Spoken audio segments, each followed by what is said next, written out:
las naciones tu salvación. Te alaben los pueblos, oh Dios, todos los pueblos te alaben. Este salmo revela sin duda alguna, revela el deseo y el propósito final de Dios para con las personas. Ese propósito es que todas las naciones, que todo el mundo alabe al Señor, que todo el mundo alabe a Dios. Y allí está centrado, es un salmo que habla acerca del reino. Algunos expositores bíblicos incluso lo consideran como un salmo misionero. Y es porque tiene características o principios que nos puede hablar acerca de la misión, ya que nos ofrece perspectivas de la misión. Hay grandes principios aquí que se relacionan con el llamado misionero para usted, para mí y para nosotros como iglesia. En este salmo se hace mención de 3 personajes. Se hace mención de Dios unas 15 veces, y estoy hablando de todo el salmo, que no es muy largo tampoco. Pero se hace mención también de nosotros a través de la nación de Israel, unas 6 veces. Y también de las naciones, pueblos, que son aquellas personas aún no evangelizadas, unas 9 veces. O sea que es un salmo que se enfoca puntualmente en ese llamado. Necesitamos recordar una de las reglas más sencillas de la comprensión de las Escrituras es que aunque no toda la Escritura está dirigida a nosotros, toda la Escritura es para nosotros. Debe ser reflexionada y aplicada en nuestras vidas, aunque no fue escrita originalmente dirigida a nosotros. Y esta aclaratoria la hacemos porque muchas veces dejamos cosas del Antiguo Testamento porque definitivamente determinamos que fueron escritas para el pueblo de Israel, y ciertamente es así. Pero eso no significa que esta escritura sea para nosotros, porque verdaderamente y ciertamente es para nosotros. Así que a la luz de este pasaje que acabamos de leer, estos 3 versículos del Salmo 67, vamos a reflexionar en 3 principios acerca de la misión, del llamado, acerca del evangelizar, importantes que debemos tener presente. Y el primero está en el versículo 1, y es que somos portadores de la bendición de Dios. Leo el versículo 1, dice: Dios tenga misericordia de nosotros y nos bendiga, haga resplandecer su rostro sobre nosotros. Y la pregunta que nos debemos hacer: ¿y esto no se ha cumplido en nuestras vidas? ¿Ya no hemos recibido la misericordia de Dios? ¿Ya Dios no nos ha bendecido y por medio de Cristo resplandece en nosotros? Así que ya la bendición de Dios está en nosotros. Somos portadores de la bendición de Dios. Y lo primero que debemos entender es tener conciencia de que Dios nos ha bendecido y nos continúa bendiciendo. A veces andamos en la vida como si no fuésemos una bendición o estuviésemos bendecidos por Dios. Andamos con una actitud muchas veces de desánimo, de descuido, de frustración, de derrota, como si en nosotros no estuviese la bendición más grande posible que pueda existir, que es el Espíritu Santo en nosotros, el cual nos garantiza una eternidad con Cristo, con Dios. Tenemos la bendición de Dios y Dios continúa bendiciéndonos. A donde usted va, si hay un sentir de la sociedad, es que anhelan la bendición, anhelan una bendición, anhelan que Dios les ayude y les bendiga de cualquier forma. Haga la prueba, acérquese a alguien, aunque no sea cristiano, y dígale: Dios te bendiga. Y le aseguro que su reacción y su atención a esas palabras van a ser hasta mayores que las que nosotros mismos a veces manifestamos ante esa bendición. Porque su anhelo, su deseo es recibir la bendición de Dios. Tener el cuidado, la protección, la provisión, la prosperidad. Y así anda este mundo. Ahora bien, estas bendiciones de las que nosotros estamos hablando van más allá de lo material. Implica una plenitud espiritual. Es decir, la bendición no es circunstancial, es posicional. No depende de cómo estemos, depende de donde Dios nos ha colocado. No depende de la crisis o la situación que estemos viviendo y que viviremos, sino depende de dónde el Señor ha establecido nuestras vidas. Es el lugar en que Dios nos ha establecido por medio de Cristo y nuestra fe en Él. Es una bendición completamente espiritual. La verdadera bendición empieza cuando entendemos quiénes somos en Dios y cuál es nuestra posición en Él por medio de la obra de Jesucristo.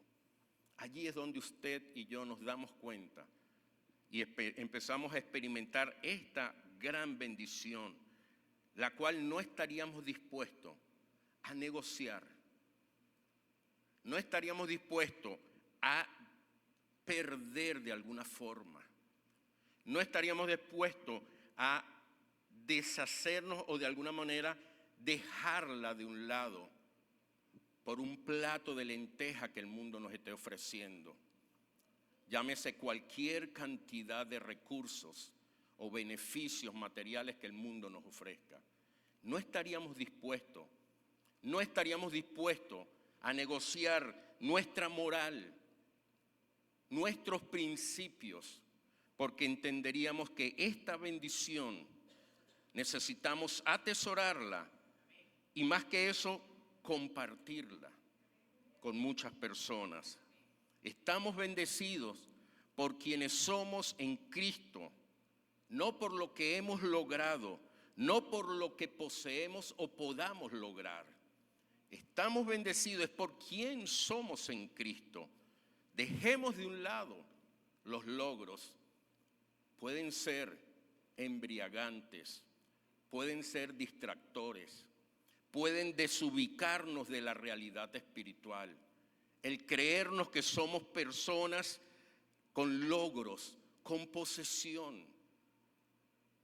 Y eso entonces, lejos de centrarnos, nos está desenfocando, haciéndonos perder humildad, haciéndonos perder el enfoque con respecto a lo que el Señor nos está llamando a hacer. ¿Para qué somos bendecidos? Es importante tenerlo allí en nuestro corazón. Estamos bendecidos por quienes somos entonces y no por lo que poseemos. Pero antes de estar bendecido, me llama la atención como el salmista inicia: Dios tenga misericordia. Y esto me lleva a pensar inmediatamente cuando hablamos recientemente de las bienaventuranzas, y la primera es la pobreza espiritual. Todo comienza allí. Antes de poder recibir la bendición de Dios, tenemos que entender que necesitamos la misericordia de Dios. Dios tenga misericordia de mi vida. Esto pone nuestro corazón en un estado correcto ante Dios. Pecadores que necesitamos la misericordia de Dios. Escuche lo que dijo Spurgeon: los mejores santos y los peores pecadores pueden unirse en esta petición. Los mejores santos y los peores pecadores nos podemos unir en esta petición. Necesitamos la misericordia de Dios. Luego de la misericordia de Dios, ahora necesitamos también la bendición de Dios. Permítame ilustrarlo un poco. Es como aquel criminal culpable y condenado de por vida, que ante el juez suplica misericordia y entonces el juez le otorga la libertad, perdonándole la condena. Ha recibido la misericordia. Pero este hombre al salir le pide: ahora bendígame para poder vivir. Y eso es lo que tenemos que tener presente. Que Dios no solamente nos ha dado su misericordia, al quitar de nosotros la condena o la condenación de muerte que había como consecuencia del pecado, sino que además de eso, ahora nos ha dado la bendición para que podamos vivir en este tiempo sostenido, fortalecido, provisto, confiado, con fe en Él. Y podamos entonces seguir en este andar gracias a su bendición.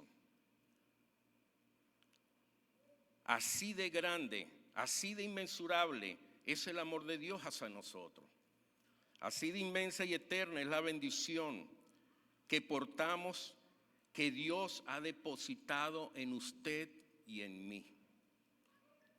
Y volvemos a la pregunta y entramos al segundo punto. ¿Para qué Dios nos ha bendecido entonces? Y vamos a leer nuevamente el versículo 2, porque allí está justamente la respuesta. Y dice: para que sea conocido en la tierra tu camino, en todas las naciones tu salvación.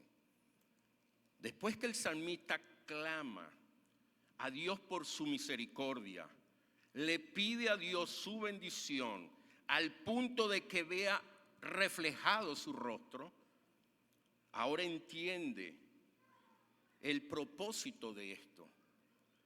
Y el propósito, mis amados hermanos, no es para que nos jactemos de ser cristianos. Ese no es el propósito. No es para que nos presentemos como creyentes.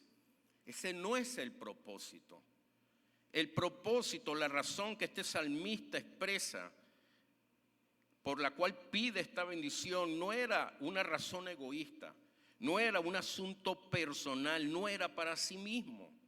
La pide es para la gloria de Dios y por el bien de las multitudes que perecían, que estaban muriendo, que estaban apartadas del Señor.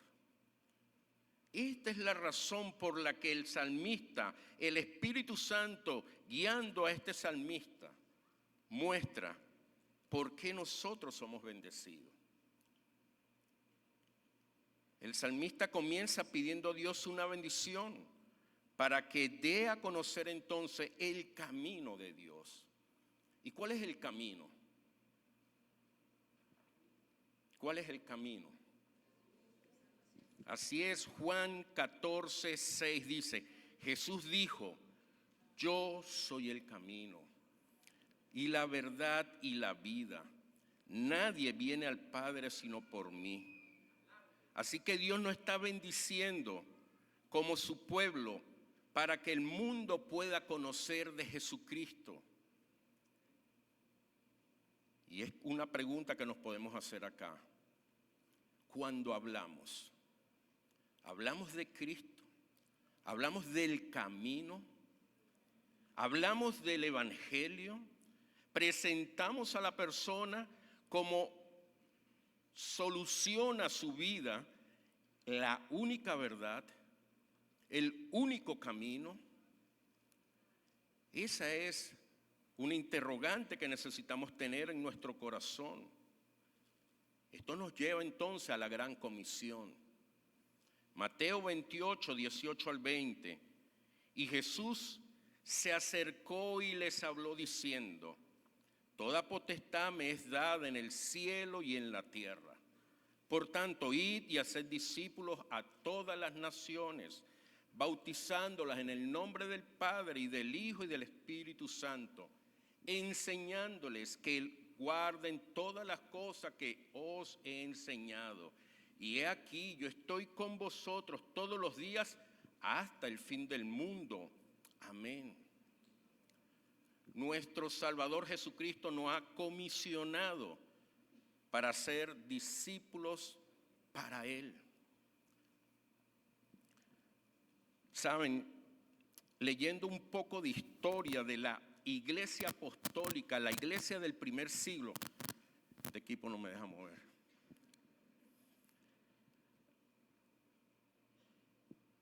Entendía, y creo que lo he dicho en tiempo pasado,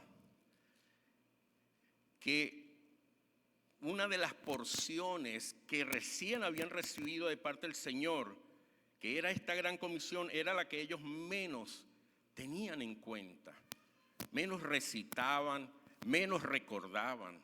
No era necesario que se le estuviesen diciendo, id y haced discípulos, id y haced discípulos. ¿Por qué? Porque ellos estaban tan llenos del amor de Dios, estaban tan llenos de la bendición y tan claros con esto, que ellos era un privilegio el compartir el evangelio a toda persona, no importando que ese le pudiese llevar, Kevin, un instante, ya vamos a hacer un intercambio, que eso le pudiese llevar a la muerte, a perder la vida. Ellos no necesitaban que nosotros o que los líderes estuviesen diciéndole, recuerden que el Señor antes de ascender nos dijo que era importante y era un mandato ir y hacer discípulos. No lo tenían ni presente, porque ellos estaban tan claros y tan llenos del amor de Dios y estaban dispuestos y habían ya entregado sus vidas para Cristo, que eso lo hacían como un privilegio.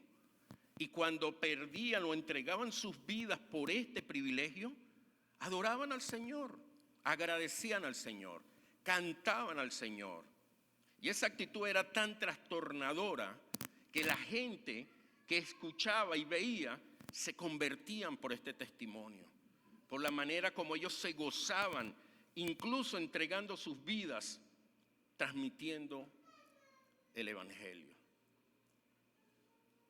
A continuación, veremos una obra de teatro. Así que disponga su corazón allí. Y les pido por favor que busquemos en la palabra Marcos 2. Marcos 2, vaya a la Biblia,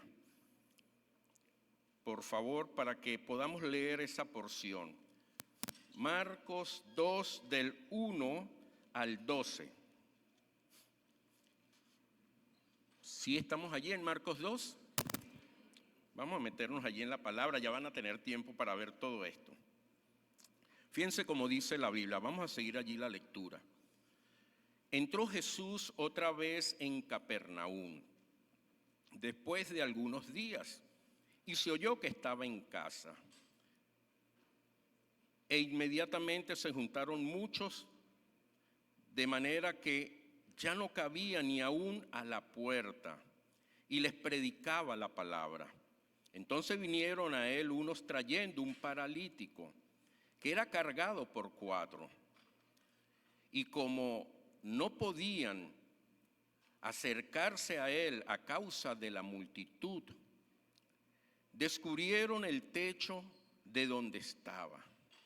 Y haciéndole una abertura, bajaron el lecho en que yacía el paralítico. Al ver Jesús la fe de ellos, dijo al paralítico: hijo, tus pecados te son perdonados. Estaban allí sentados algunos de los escribas, los cuales cavilaban en sus corazones: ¿por qué habla este así? Blasfemia dice. ¿Quién puede perdonar pecados sino solo Dios? Y conociendo luego Jesús en su espíritu que cavilaban de esta manera dentro de sí mismo, les dijo: ¿por qué caviláis así en vuestros corazones? ¿Qué es más fácil decir al paralítico: ¿tus pecados te son perdonados? O decirle, levántate, toma tu lecho y anda.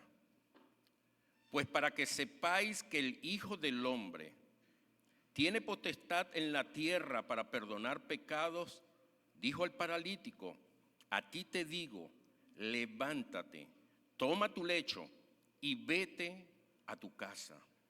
Entonces él se levantó enseguida y tomando su lecho salió delante de todos, de manera que todos se asombraron y glorificaron a Dios, diciendo, nunca hemos visto tal cosa. Sobre este pasaje está esta obra que vamos a presenciar. Prestemos entonces atención porque es parte de la predicación.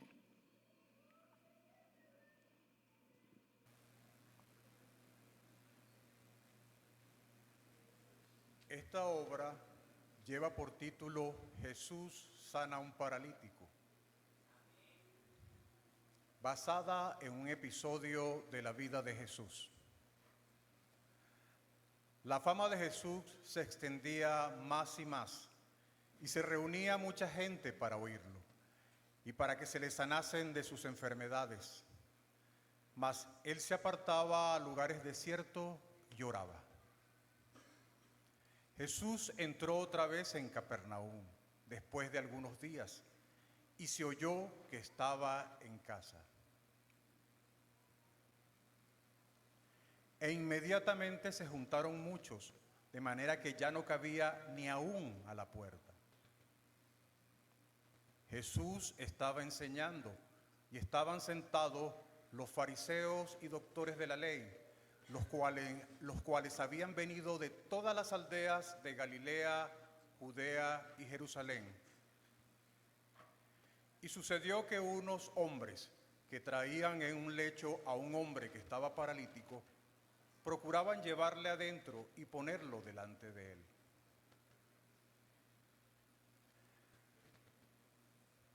Los amigos del paralítico estaban viendo la multitud y la dificultad para acceder a la casa.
Un momento.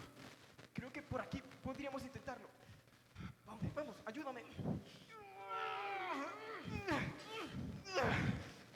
Vamos.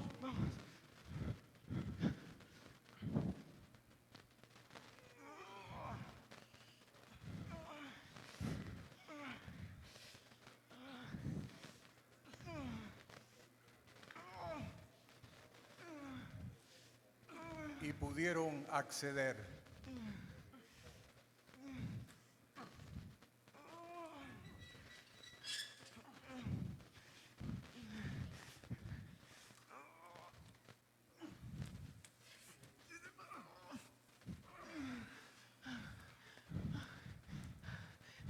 Nazaret,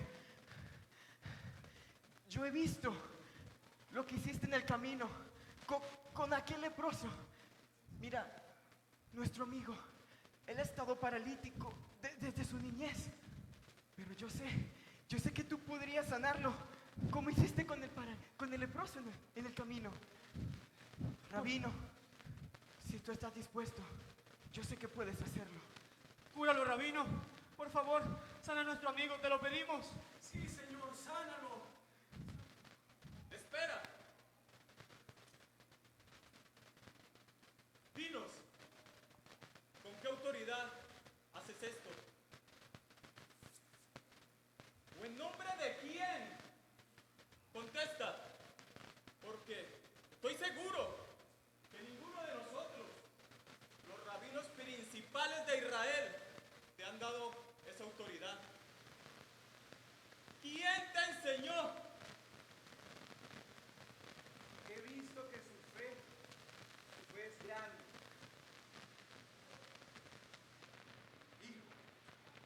Hijo, tus pecados te son perdonados. Espera. ¿Quién te crees tú? ¿Qué clase de blasfemia es esta? Pero, ¿quién es este que perdona pecados?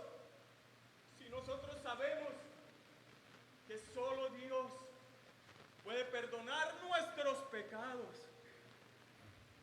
No entiendo por qué piensan así, por qué razonan de esa manera. ¿Qué es más fácil decir? ¿Qué es más fácil decirle al paralítico? ¿Tus pecados te son perdonados? ¿O decirle, levántate, toma tu camilla y vete a casa? Las dos cosas son fáciles de decir, pero para que ustedes sepan, para que ustedes entiendan y para que todos entiendan que el Hijo del Hombre tiene potestad en la tierra para perdonar pecados, a ti te digo, levántate, toma tu lecho y vete a casa.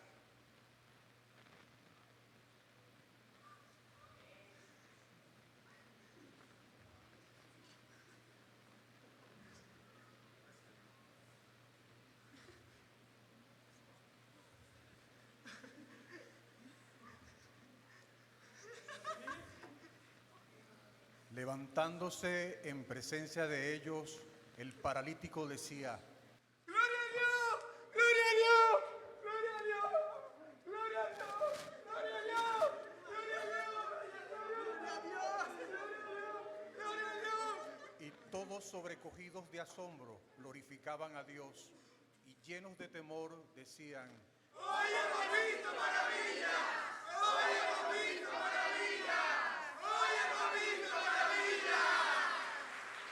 Y así fue como se manifestó la gloria de Dios, viendo la fe de los amigos actuando con esfuerzo. La fe nos lleva a la acción, porque la fe sin obra está muerta.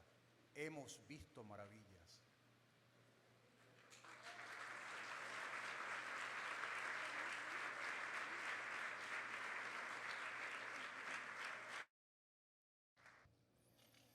Acabamos de ver, de presenciar esta obra y podemos entender al menos dos puntos, dos cosas. En primer lugar, con respecto a la obra, bendecir a otros requieren grandes esfuerzos. Mis amados, bendecir a otras personas requiere grandes esfuerzos. Algo que fue determinante para que esta persona necesitada en esta obra del paralítico recibiera el regalo de Dios fue el gran esfuerzo que hicieron sus amigos. Pensemos un poco en estos hombres, en estos amigos. Ellos posiblemente se dijeron: hemos escuchado que viene Jesús, aquel que está haciendo grandes milagros, que nunca antes se había visto en este pueblo, en este lugar, que tiene el poder de Dios para perdonar y sanar. Así que es la oportunidad para que nuestro amigo sea sanado. Tenemos que hacer todo lo necesario para llevarlo hasta sus pies. Estos hombres cargaron en su lecho a este amigo, Sabemos por la geografía de ese tiempo que los lugares no eran cercanos, tampoco eran cómodos, ni habían vehículos. En pocas palabras, estos hombres cargaron seguramente kilómetros a este hombre. Y una vez que llegaron al sitio, se levantó otro obstáculo, que era una multitud que no permitía el acceso al lugar donde estaba Jesús. Pero estos amigos estaban tan comprometidos, tan llenos del amor hacia su amigo, que no se frenaron allí. Dieron la vuelta a la casa, consiguieron alguna escalera, subieron al tejado. Y una vez arriba en el techo, caminaron sobre este tejado y ubicaron el lugar donde estaba Jesús. Y estando allí, comenzaron a romper el techo. Y abrieron un boquete allí por medio del cual descendieron la camilla donde estaba o el lecho donde estaba su amigo para que quedara frente al Señor. Qué enorme esfuerzo hicieron estos hombres. Lo vemos allí escrito en la palabra del Señor. Y a pesar de que se presentaron obstáculos, no desistieron. En ningún momento dijeron, no vale la pena. Tiene un corazón duro. Voy a tirar la toalla. Ellos continuaron y por el contrario siempre buscaron una solución. Y esta solución no era una solución fácil. Requería más dedicación, requería más trabajo, requería más esfuerzo, más sacrificio. Pero al final ellos lo lograron. Y vieron manifestada la gloria de Dios por su esfuerzo. ¿Cuántas personas que usted conoce necesitan que usted la lleve frente a Jesús? Que están paralizados también, que están atados en este mundo, en los afanes, en estilos de vidas que deshonran a Dios. ¿Qué estás dispuesto? ¿Qué estoy dispuesto a hacer por esta persona? Tenemos que tener presente que no va a ser sencillo. No va a ser solamente que les tendamos una invitación y nos sentemos a esperarlos. No va a ser así, lo más seguro. Se van a levantar obstáculos. Pero usted ha sido bendecido. Nosotros hemos sido bendecidos para así bendecir a otros. Piense en alguien, en este momento piense al menos en una persona que usted sabe que necesita ser llevado a los pies de Cristo. Tenlo allí presente en tu corazón. Al final vamos a tomar un tiempo de oración por ellos. Y es precisamente algo que podemos comenzar a hacer, es orar. Orar perseverantemente, orar constantemente. Y esta oración representa un esfuerzo que debemos de hacer. El estar orando constantemente, diariamente, por esta persona es un esfuerzo. Pero también el acercarnos y establecer una relación, una comunión con esta persona, también requiere un esfuerzo. El invitarlos y asegurarnos que van a venir también es un esfuerzo. Pero todos estos esfuerzos nacen del amor de Dios, del amor de Cristo que ha colocado en nosotros. Y así como el Espíritu Santo está en usted y está en mí, ese mismo Espíritu Santo está deseoso de manifestarse por medio de nosotros. No podemos suprimirlo, no podemos controlarlo en su anhelo de darse a conocer y dar a conocer el amor de Dios. Nos corresponde hacer el esfuerzo. Nos corresponde hacer lo que normalmente no hacemos. nos corresponde correr esa milla adicional, invertir el tiempo y hasta recursos, que es esfuerzo, por el amor de Dios en nosotros y para que el prójimo, el necesitado, también experimente el amor de Dios. Ten presente que no nos podemos callar. Somos la luz para este mundo. Cristo ha encendido su luz en nosotros. Debemos resplandecer en cada persona que está confundida en medio de las tinieblas. Debemos ser esa luz que les haga ver la existencia de Cristo y de un Dios que quiere salvar sus vidas, que les quiere sacar de esa parálisis, que les quiere levantar con su poder. Nuestra fe debe ser manifestada por medio de nuestras acciones, por amor a otros. Santiago 2, 14 al 17 dice: amados hermanos, ¿de qué le sirve a uno decir que tiene fe si no lo demuestra con sus acciones? ¿Puede esa clase de fe salvar a alguien? Supóngase que ven a un hermano o una hermana que no tiene con qué comer ni con qué vestirse, y uno de ustedes le dice: adiós, que tengas un buen día, abrígate mucho y aliméntate bien, pero no le da ni alimento ni ropa. ¿Para qué le sirve? ¿Cómo puede ver él la fe por sí sola? No es suficiente, a menos que conduzca o que produzca buenas acciones. Esa fe entonces está muerta y es inútil. Si hay fe en nosotros, que la hay, tiene que mostrarse, tiene que verse, tiene que ser percibida por las personas por medio de nuestras acciones intencionales, no casuales, no porque se dio, sino porque voy con toda intención y un plan preconcebido a buscarle, a cargarle, a llevarle a los pies del Señor. Esta es la fe y estas son las obras que Dios espera. Pero lo segundo que pudimos apreciar en esta obra es que el Señor elogió la fe de ellos. Dios honra la fe genuina de todos nosotros.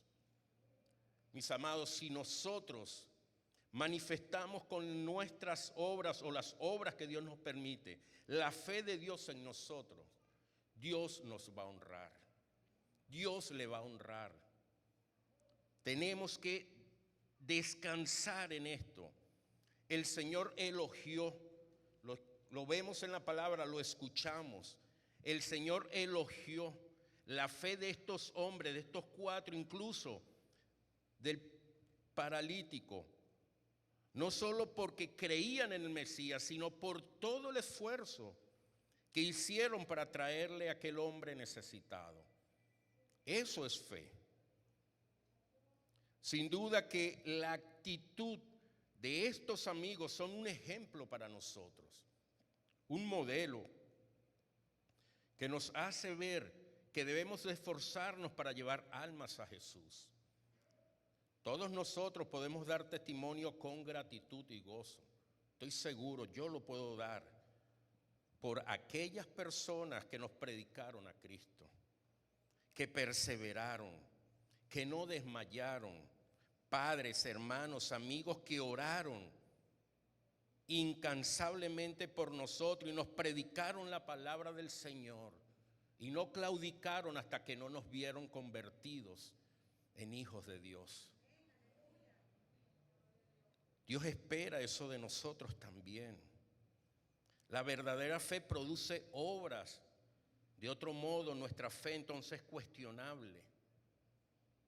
Notemos también que estos cuatro amigos perseveraron en el noble empeño de llevar a su amigo hasta los pies del Señor, superando todo obstáculo. La fe se manifiesta especialmente, eso en los momentos difíciles, no cuando hay plenitud y cuando todas las cosas están dadas. es en las adversidades. La fe debe ser nuestra respuesta a los obstáculos. La fe siempre va a ser probada. Y en este tiempo el Señor está probando la fe nuestra como iglesia. Está desafiándonos. Usted sabe cuántas semanas no teníamos que no venía una visita a nuestra iglesia. Pero hoy el Señor lo hizo. Hoy no permitió una visita para que nosotros podamos entender aún mejor esto. Para que nosotros podamos enfrentarnos a esta palabra y reflexionar ante ello. A no poder entrar, estos hombres hicieron todo lo necesario. Se subieron a un tejado, abrieron un hueco a un techo. No es que apartaron unas palmas, no, rompieron el techo. Y bajaron este lecho donde yacía su amigo paralítico. Esto probaba la determinación y la fe de los amigos del hombre paralítico. Ellos contaban, y estoy seguro que cuando ellos bajaron al hombre, ellos no pensaron, no tenían un plan. Ajá, y si no lo sana, ¿cómo lo sacamos? No. Ellos estaban completamente convencidos de que su amigo iba a salir caminando. Ellos no tenían plan B. Ellos entregaron todo su esfuerzo. No se guardaron nada para volver a traer al hombre de vuelta por si fallaba el plan. Me recuerda a Abraham cuando fue a sacrificar a Isaac. No escatimó, llevó su puñal, su cuchillo, todo. Y cuando levantó las manos, él iba convencido. No solamente de que iba a sacrificar a su Isaac, sino que Dios iba a proveer al cordero para el sacrificio. Mis amados, tenemos que entregar todo para el Señor. Pero también la fe de este hombre que iba en la camilla se vio, se notó. Y se notó porque él no dudó en ningún momento cuando el Señor le hizo: levántate, toma tu lecho y anda. La palabra nos hace ver que él se levantó. Un hombre que prácticamente toda su vida había estado postrado. Esta fe vino de alguna forma. A este hombre le habían hablado de Jesús. Este hombre conocía del poder de Dios. Las personas que Dios nos va a permitir, debemos de hablarles. Que cuando vengan a este lugar o a donde Dios lo permita, ya ellos lleven la fe, ya ellos lleven la expectativa, ya ellos lleven el deseo y el anhelo y la esperanza en el Señor. Tenemos que hablar, no podemos callar. La fe en Jesús cambió la forma radical de la vida de este hombre, como ha cambiado la suya y la mía, y como debe cambiar la de todos nosotros. Volviendo al Salmo, hay un tercer punto que es clave y no podemos dejar pasar por alto. Y es que el punto 3 o el versículo 3 de este Salmo dice: te alaben los pueblos, oh Dios, todos los pueblos te alaben. Y ese es el propósito de todo esto. Que al final usted, junto con sus invitados nuevos creyentes, nosotros, la iglesia, todos juntos alabemos a Dios. Adoremos al Señor. Apocalipsis 7, 9, 10 nos habla de esto. Cuando habla de la adoración celestial, cuando gente de toda tribu, nación, estaremos frente a la presencia del Señor, exaltando y adorando su nombre. Ese es el plan de Dios. Para eso, en definitiva, es que hacemos todo esto, para que haya un pueblo que pueda alabar al Señor y exaltarle. Permítame leerle estos dos versículos, Apocalipsis 7, 9 y 10. Fíjense cómo dice: después de esto miré, y aquí una gran multitud, la cual nadie podía contar, de todas las naciones y tribus y pueblos y lenguas, que estaban delante del trono y en la presencia del Cordero, vestidos de ropa blanca y con palmas en las manos. Y clamaban a gran voz diciendo: la salvación pertenece a nuestro Dios, que está sentado en el trono, y al Cordero.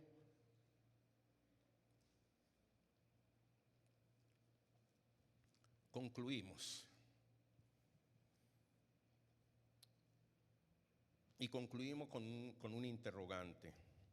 ¿Por qué debemos anhelar entonces la bendición de Dios?